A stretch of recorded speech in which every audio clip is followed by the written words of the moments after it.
Making my first video for Mission Possible, my YouTube channel. It's going to be all about my journey in life, living with anxiety and panic disorder, and how I intend to learn to accept it and not let it rule my life anymore. Right now, it's been 2 days of long parties and barbecuing. I don't drink, but they are long days of getting up, running around. It's warm, it's hot out. That tends to trigger me. The heat can be a trigger for me. If I get overheated, not enough sleep, not eating enough, or not eating the right things, staying hydrated. So I've been trying to be cognizant of those things the last couple of days. But yet, you know, it is still tiring, and I am run down today. And I decided to take a drive by myself because that's one of my big things, is driving alone when I feel anxious. So I'm going to drive up to my friend's cafe and get some food, and I'm going to bring it back home. I am going to see how this journey goes. Not feeling too bad right now, just feeling a little edgy, a little shaky. On a scale of 1 to 10, 10 being the worst, I would say right now, actually pretty low. I'm probably a 3, which isn't bad. It's not making me feel like I need to pull over, call anybody, turn around, go home. And that all depends on the day, and that could change during this journey of a very small, short trip. Just driving about 15 minutes from home, so we'll see how it goes.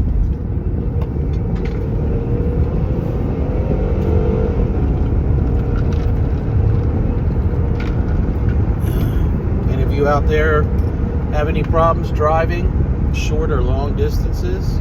Comment below. Let me know what works for you, what doesn't, how you handle it, what you do. For me, I have people that I reach out to and call. I've had days leaving where I help out at the cafe I'm going to, where my friend who owns the cafe is had to follow me home, or even give me a drive home, or a ride home, excuse me.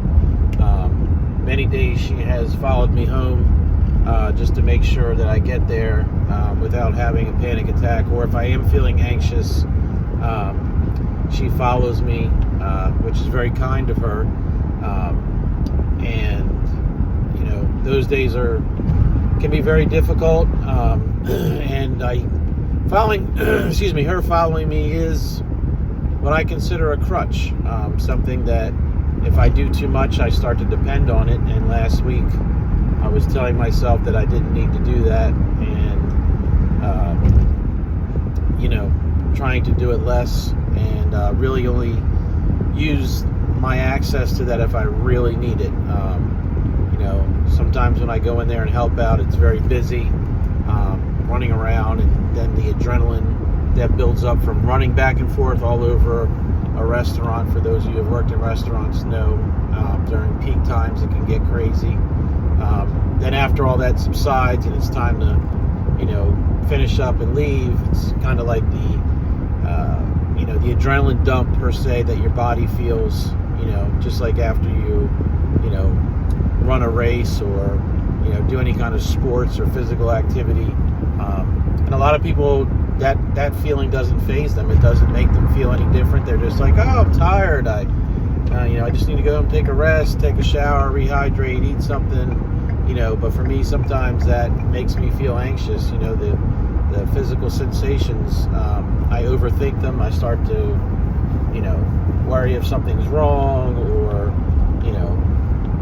what could this be? Why am I having this uncomfortable feeling? What is this little twitch or pain?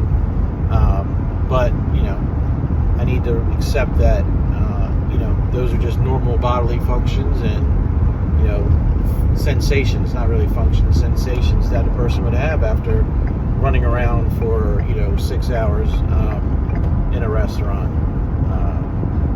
And don't get me wrong, I have been to the doctor hundreds, if not thousands of times, and had a million tests done.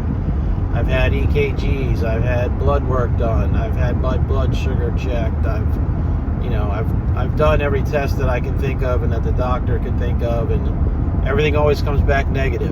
And negative meaning that there's nothing there, nothing wrong. So, and that's a positive. So, I always find it funny that test results are negative, which is good, but they use the word negative.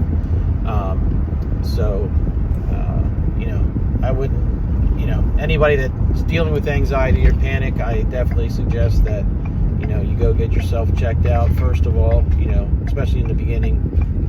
But the big key is to accept what you're told by your doctor, as long as you trust that person and you have faith in your doctor or your physician.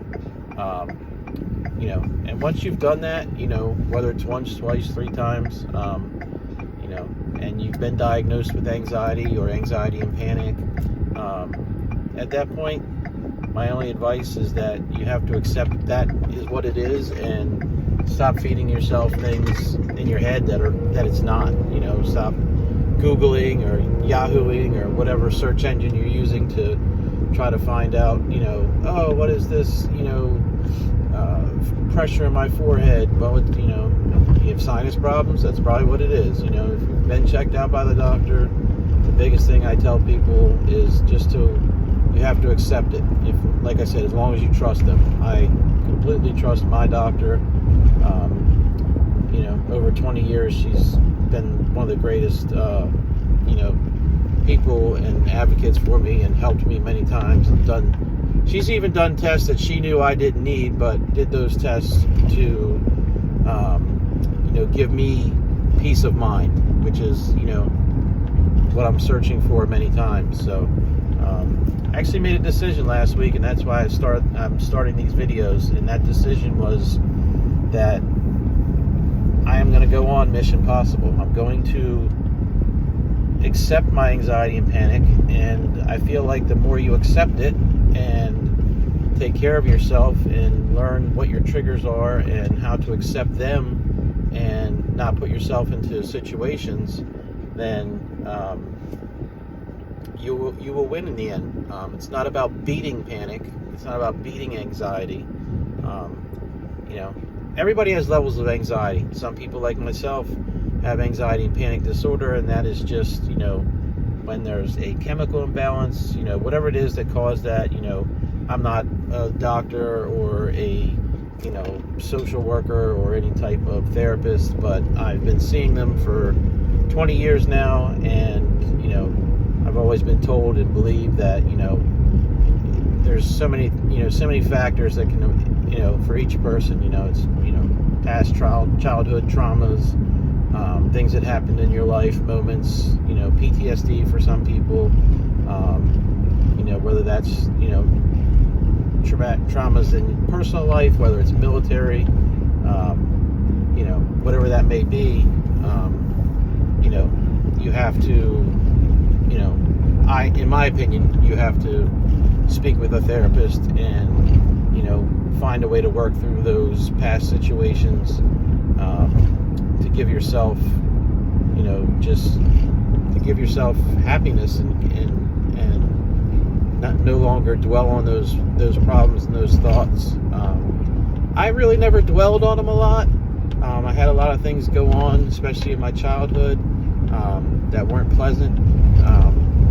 I've never really dwelled on it too much.